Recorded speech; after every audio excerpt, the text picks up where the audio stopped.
Hey guys, welcome to CALLOUS Invitational Round 7. It is Roro and Starmaster in a very late, very important matchup. The winner here is going to play against the linear curve in the rubber match. The money match, rather. It's the bubble match, as some of the poker community may know it as.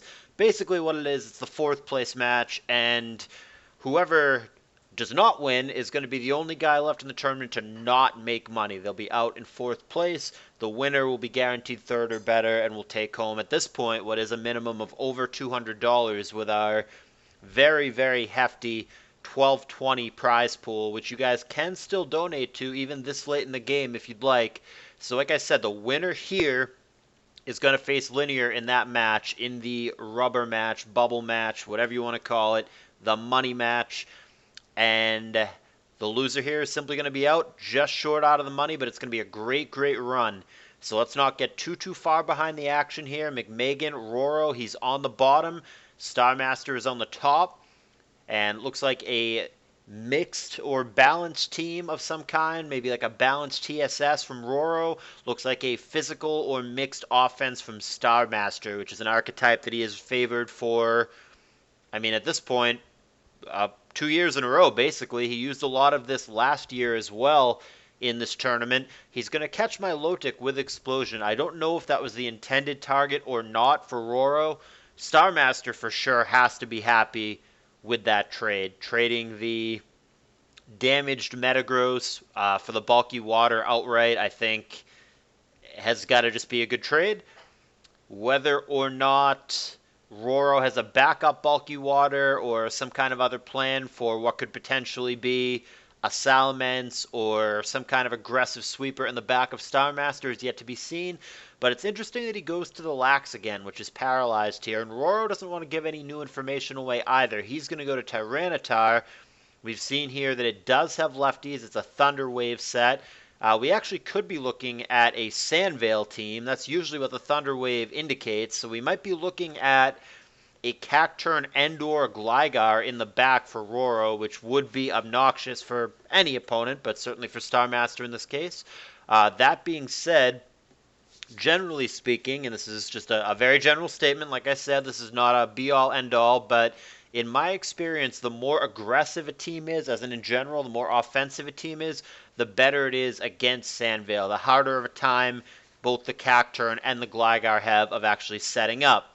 So if this is a Veil or a double Veil team from Roro, then I think that Starmaster, with what is virtually guaranteed at this point to be a very offensive team, might have an easier time against that than other matchups may.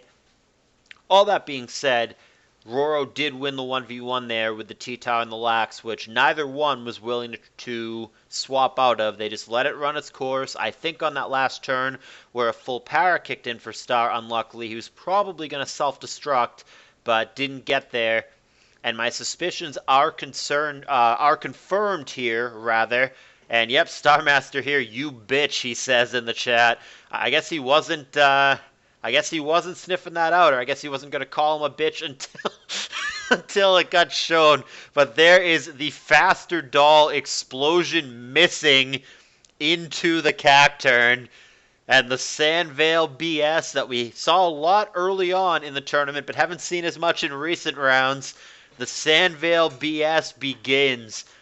There is the explosion into thin air, thanks to Sandvale, and Starmaster now in a tremendous hole, finds himself down 3-5 with multiple unreveals still for both players, 3 of them belonging to Roro.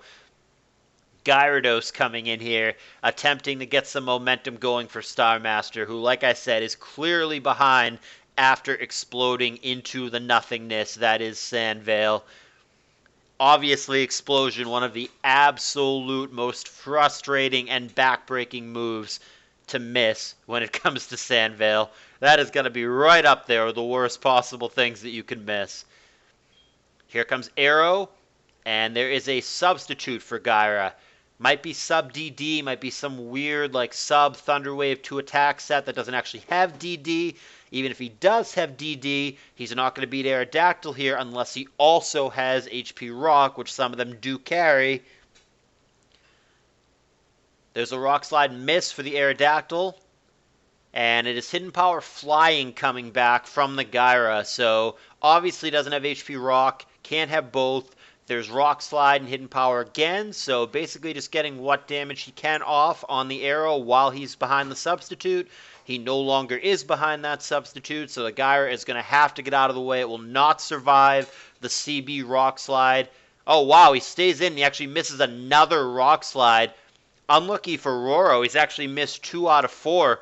I mean, we're not going to complain about luck here when he got an explosion miss. Oh, that's pretty crappy. The Gyra actually, after Dragon Dance, is still slower there. So that wasn't as unlucky as I thought. And there's an unexpected take. That is not a poke that I'm used to seeing on the Sandvale teams. We've got Dawnfan coming in here, which makes sense with the Pursuit Tower, I suppose. But that is not typically on the Cacturn teams.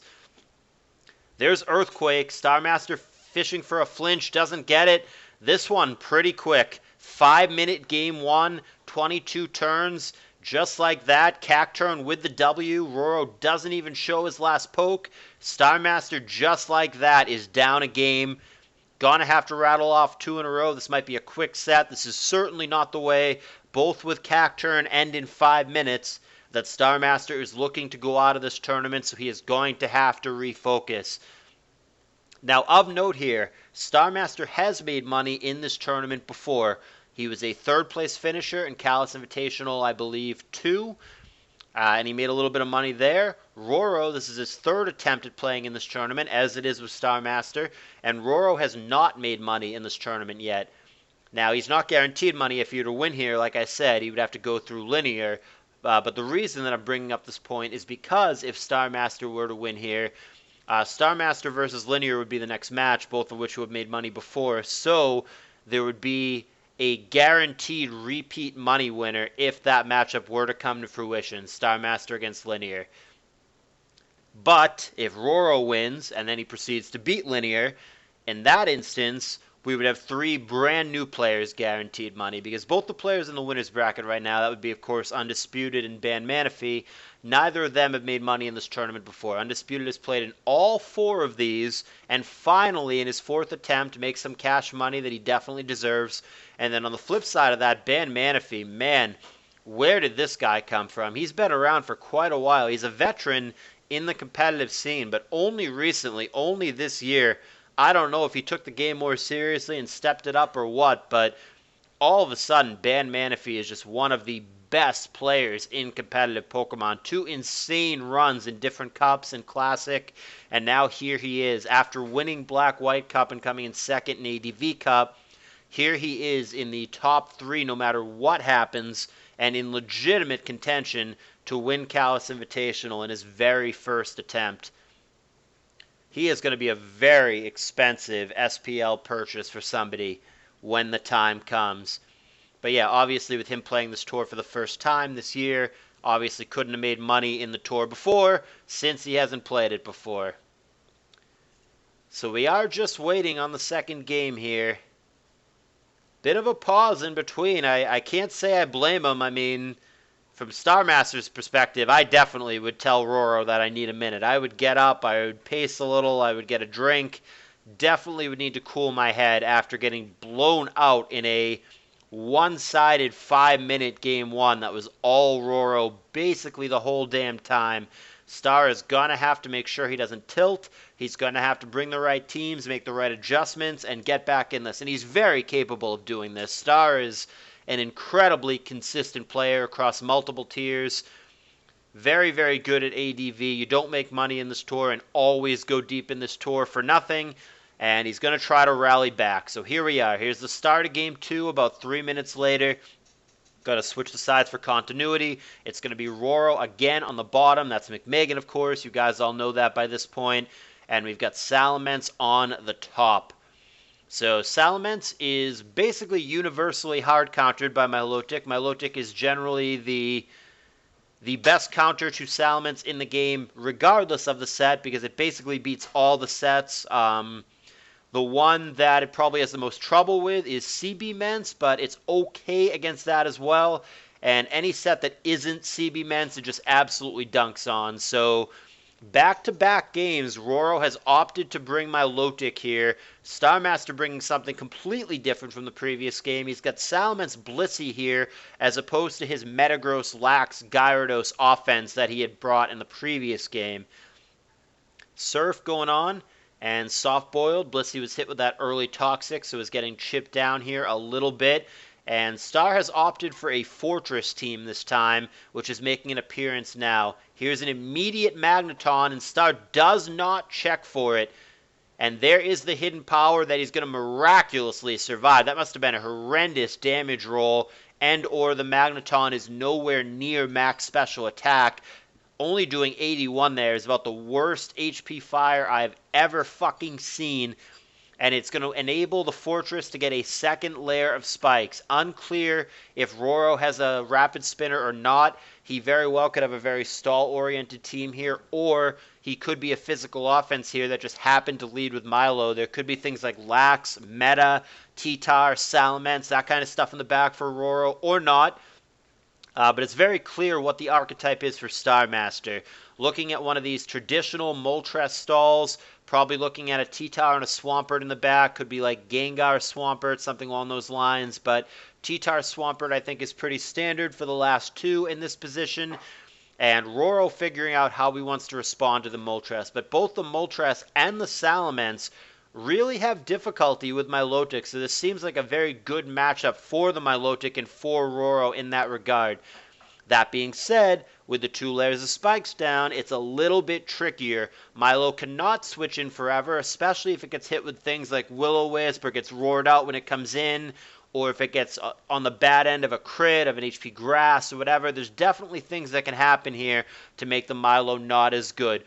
But on paper, especially if there's a Rapid Spinner somewhere for Roro, this Milo is very strong in the matchup. If Roro can remove the spikes, the Milo is going to be a fantastic wall for all of the Salamence, the Moltres, and the Blissey. So Milo 2 times in a row. And wow, it is Magdoll from Roro here. This matchup, again, seems disastrous for Starmaster. He is going to have to make something happen, or Roro is in pretty damn good shape to simply 2-0 Starmaster pretty quickly out of this tournament. Salamence comes in for the Intimidate and is going to live the explosion because of the Intimidate. He knew the boom was coming and he thought that was his best option. Maybe he could have gone to T-Tower, but I could see the argument for wanting to keep it healthy, as well as for the Salamence maybe not being that exciting in this matchup because the full health Milotic on the other side. And remember, the spikes are now gone thanks to Claydol. So this Milo is a real issue. Starmaster with only 5 Pokemon remaining, at least 3 of them, the Salamence, the Moltres, and the Blissey, are all very, very walled by this Milotic. The Tyranitar set is unclear for Star. It has shown us nothing, no moves, no items, nothing. And the last poke for Star, we don't know, but you've got to think that it's Swampert. And if it is, that is also very, very walled by this Milotic. So Milo really, really the star of the show. Seems like the MVP in this match. Seems like a poke that Star is really having a problem with. It is confirmed. It is last poke Swampert. Milo, Milo, Milo. I feel like I have seen that, said that word over and over in this particular narration, but it really is the star of the show. It is beating Starmaster more or less by itself. Roro hasn't even shown half of his team, and Starmaster is really, really struggling. This is going about as well as it ever could for Roro. He hasn't shown half his team. He hasn't shown anything remotely offensive. He's shown 3 defensive, reactive pokes. None of these things remotely close to sweepers. On the other end, spikes are permanently gone. Starmaster's down a poke. Some of his stuff is taking a beating. And all Roro is doing is just sitting back and clicking moves with Milotic. It's a beating. The Milo just seems so difficult for Starmaster. And obviously, at this stage of the tournament, you're not going to concede. It's still best of 3. It's about to be best of 5. That's coming real soon. But right now, it's best of 3. So Starmaster, if he loses this game, he is out of here. And I think he is going to lose this game. This time, it might take longer than it did before. but I think Starmaster has a very uphill battle and a really tough position right now to try to claw back from. And it is lax, which is very, very common on these Magdoll teams. It's not universal anymore the way that it used to be, but it's an extremely common partner. And this actually looks like more than just a Magdoll. This looks like an all-in on lax team. So obviously that's going to be a big focus for Roro to try to close out the game. I don't know that he needs to. Seriously, the Milo can just get there. You saw earlier, Starmaster, he tried to fling a desperation ice beam with the Blissey at it, and he's going to need something like that. He's going to need to freeze this damn thing, or he can't beat it. He's going to roar out the Magneton now. We know for a fact it doesn't have HP Grass. We saw HP Fire earlier, so Swampert not in meaningful danger there, but he nevertheless gets out of the way of Toxic. Mag stays in, goes for the Thunderbolt for lack of anything better to do on the obvious soft-boiled turn. Blissey up to 70. There's Toxic predicting a switch that doesn't come. It is simply another soft-boiled, so leaves Blissey a little bit better off, now at 82%. Here's the switch out to the very weak Salamence. Toxic would be bad, Thunderbolt would be worse. It is Toxic, so Ment's really low at 14%. Here comes the Milo answer. There's Hidden Power. That is Grass, not Flying, so we're looking at a mixed Salamence here, but it's going to need a crit. Fishing for the desperation crit to kill Milo, does not get it. Hidden Power 32%, Recover gets off, Salamence succumbs to poison. This is getting really, really dire for Starmaster. Can he find a way to break this?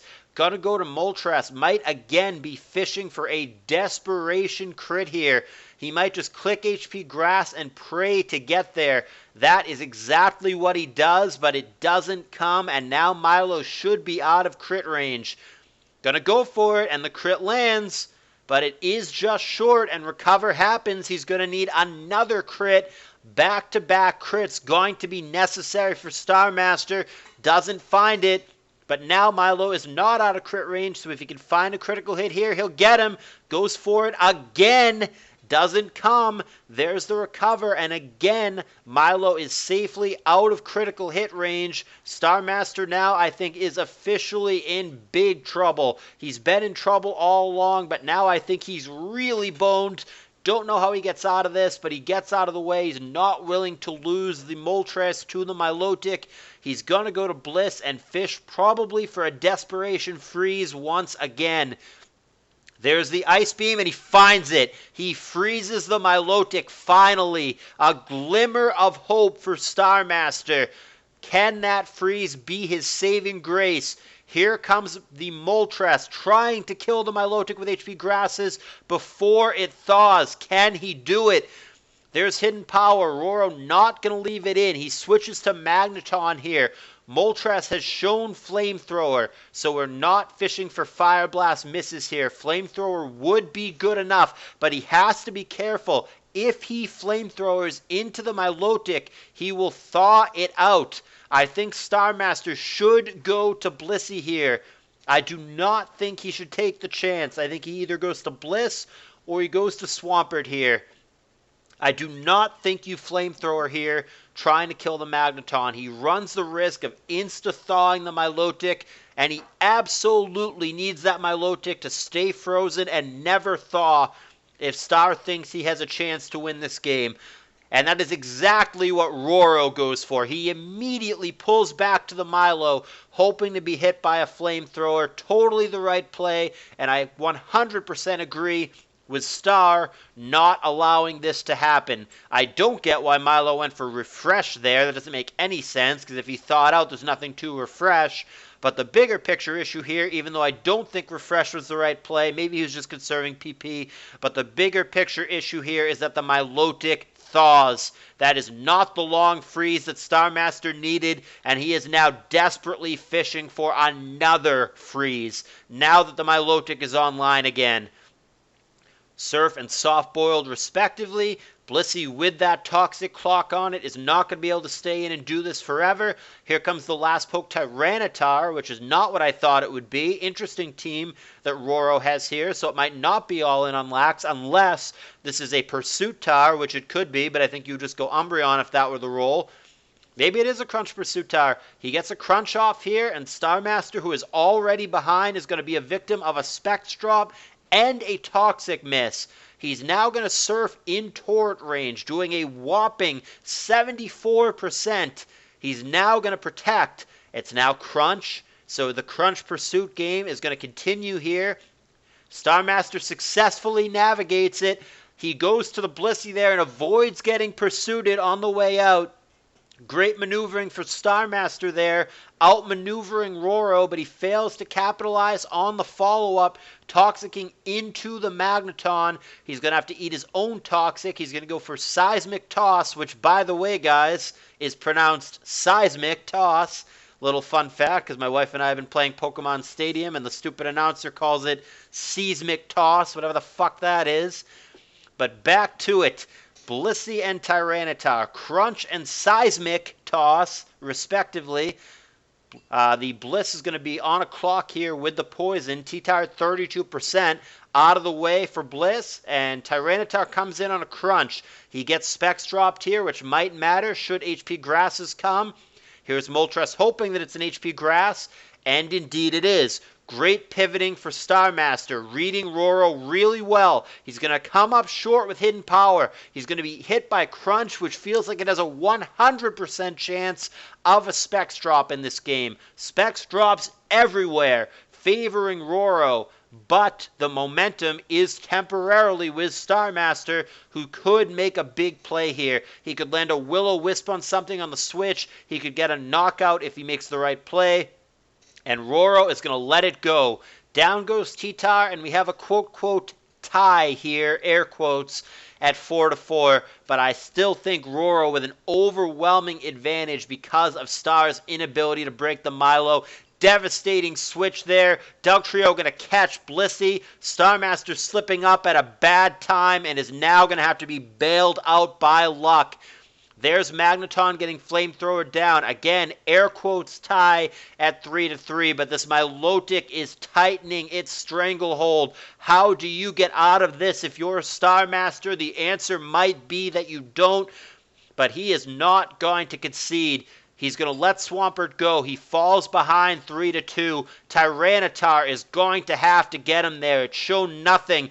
Desperation DD? No! It's a Crunch Tar. Nowhere near good enough, even with the crit. There's the Milotic Surf getting a crit. Insult to injury. I'm seeing GG's.